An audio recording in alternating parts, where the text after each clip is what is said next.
So let's just get right into James chapter 5, verse 2, shall we? So, verse 1, we read, "Come now, you rich, weep and howl for your miseries which are coming upon you." And then verse 2, we read, "Your riches have rotted, and your garments have become moth eaten." And then I'm just going to add in here the beginning of verse 3, "Your gold and silver have rusted." So, James obviously has an issue with the rich. Now, let's just be clear about this, okay? Nowhere does the Bible condemn wealth. In fact, it often rewards godly people with wealth. Often, uh, not normally, but that does happen from time to time. And hey, there's Skip. Welcome to you, Skip. And there's Lori upstairs. So, but wealth is the gift of God, but it can be the curse of the world also. And this is what James is getting at here. And we're going to take a look tomorrow at how James has kind of taken the role of an Old Testament prophet here as he launches into this tirade against the rich. And I'm going to tell you, I make a separation in my head that's not necessarily a biblical separation, more like a separation in my head, the way I understand this, a difference between the wealthy and the rich. The wealthy are people who just have a lot of material goods and possessions, okay? But the rich, it seems like in the New Testament in particular, the case is made for the evilness, the wickedness of the rich, as if this is a special class of people with wealth. That many people have wealth and they use it wisely. Joseph of Arimathea, he was a follower of Jesus, and he bought Jesus's burial plot and paid for the funeral and stuff. He had wealth. Mary and Martha, who came around Jesus with their brother Lazarus, they had wealth. John Mark's mother and father were wealthy. So there are wealthy people throughout Scripture that are not condemned for having wealth. But the rich, it seems like there's this category of people called the rich who they lord their wealth over people, and they achieved their wealth, their riches in an ill-gotten manner. So we're going to kind of build the sequence here as we go through the next few verses, because James is all the way through verse 6. He's going to rail against the rich, all right? And I just want to kind of take us down this road that's going to show you where he's going. And the first thing we're going to talk about tonight is how do people gain wealth, or how do people gain riches?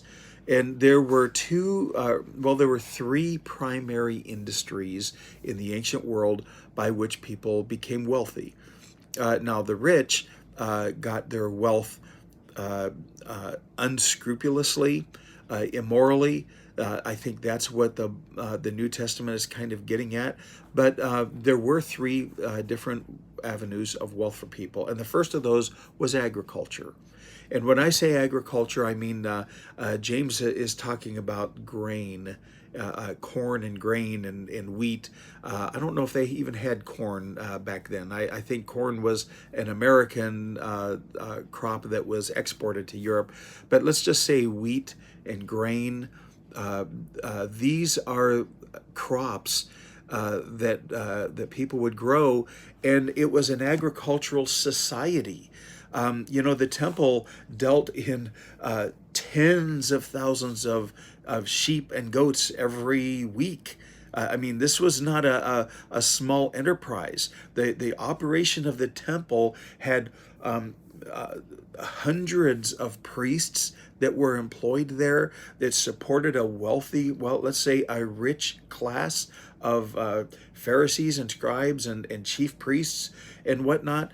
And when Jesus walked in there to the temple and overthrew the money changers tables, there it was because so much money was being transacted in at the temple, and this was God's house. It was supposed to be a place of worship, not a place of making money.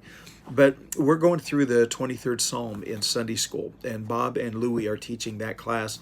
And the first thing that comes to mind is the first thing that David says is, "The Lord is my shepherd." And as I was doing some studying on what it means to be a shepherd, and by the way, I'm going to do a series on the 23rd Psalm in Preacher in His Barns coming up shortly. I think as soon as I finish this series in Timothy, I'm going to go back and I'm going to redo my series on the 23rd Psalm. But when David says, "The Lord is my shepherd," we think of the shepherd as little David out in the field with, a handful of sheep, protecting them from bears and lions and whatnot. But sheep shepherding was the number one industry in the ancient world. This is not just when God says, "I am I am your shepherd and you are my sheep." He's talking about there are 2 billion followers of Jesus in the world today.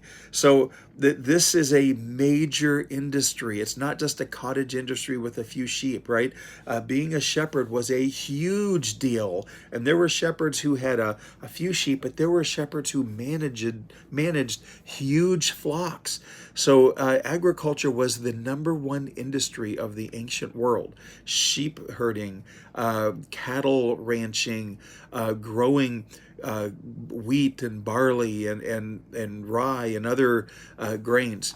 So this is a big deal. A lot of wealth and a lot of riches were made through agriculture. But the second way of looking at this was the garment industry. I wanted to take you through a couple of verses here and just kind of point out the importance of garments in the ancient world. Remember that when we first started on this series, we talked about, is Jesus rich or poor? Or did Jesus love the rich or the poor? And there was a point made about the garments of Jesus, that the soldiers fought over his garments. And the case was made that his garments were elaborate and expensive and worth a lot of money. Now, we don't know that Jesus purchased those. We know that a robe was placed on him at the crucifixion. So that was one of the king's robes. I think Pilate put that on him, or maybe it was Herod. I can't remember. But so it may not even have been his. But the point is, his garment was wealthy. If you look at Abraham, Isaac, and Jacob, and the 12 sons, one of whom was Joseph, the brothers plotted to kill Joseph in large part because of his coat. Remember the coat of many colors that showed that Joseph's father loved him more than the others. That was the point of contention for them, and they were going to kill him over that. And they took that garment back to their dad to say, "Hey, Joseph is dead." Of course, Joseph was sold into slavery, went to Egypt where he excelled, ended up in a place of prominence where his brothers had to come to him looking for food in a time of famine. And one of the things that he did for his brothers was he gave them garments. Kind of an interesting turn of events there, isn't it? But it was the garments are mentioned as part of the favor that Joseph bestows on his brothers. We know that Paul, in the book of Acts chapter 20, he says, "I have coveted nobody's money or garments." Isn't that interesting that he mentions garments? In the book of Joshua, in chapter 7, the sin of Achan. Remember at the battle of Ai, Achan leads the Israelites into sin because they were not supposed to loot the neighboring cities, but Achan stole somebody's mantle, their cloak, because he desired that. garments play a big role in the ancient world, and the making of garments was a major industry. So there was wealth to be made through agriculture, there was wealth to be made through garment making, but there was also wealth to be made just in the handling of money, of silver and gold. The money changers at the temple, that was their sin. They were exchanging money, that people were coming from all over the world. They had to trade in their currencies, and they would take a cut on everything that they did. The banks of the ancient time, if you had wealth or money, you could lend it to others, and you would take a cut out of it when you did that. The Pharisees and the scribes, they took money out of the treasury, and they would use that money to buy themselves these rich and fancy garments.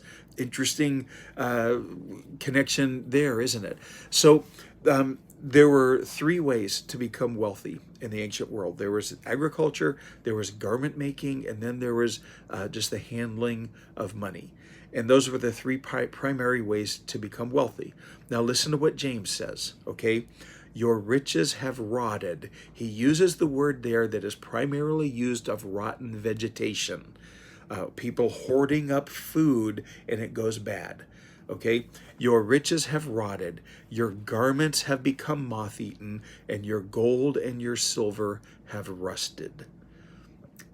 What's James getting at? He's saying that those of you who build your empires of wealth, it's not permanent. It's temporary. You're putting your hope in something that's not going to last. It's going to go away. It's going to rot. Moths are going to eat it, and it's going to rust and decay. Now, silver and gold do not rust. They don't do that. But I think what James is saying is even your silver and gold is going to perish one day. So this is where James is going to start us off here as he goes on his journey to condemn the rich, we're going to say. Not the wealthy, but the rich. And again, that's a distinction here in my head. That's not necessarily anywhere else. That's just kind of how I separate out the wealthy and the rich here. So we're going to come back tomorrow night, and we're going to make the case that James is playing the role of a prophet, old school. We're going to look at the book of Amos, maybe something from Isaiah, and we're going to take a look at riches back in the day and how James kind of fills that role. So, all right, everybody, that's it tonight. Everyone say hi to Ida. There's Donna. Missed you, Donna. Sorry about that. And Connie, I think I missed Lee Hennington Stout. Also, welcome to you guys. But that's it for tonight. We'll be back here tomorrow night at 8 o'clock p.m. Eastern Time. Good to be back. God bless you guys. Good night.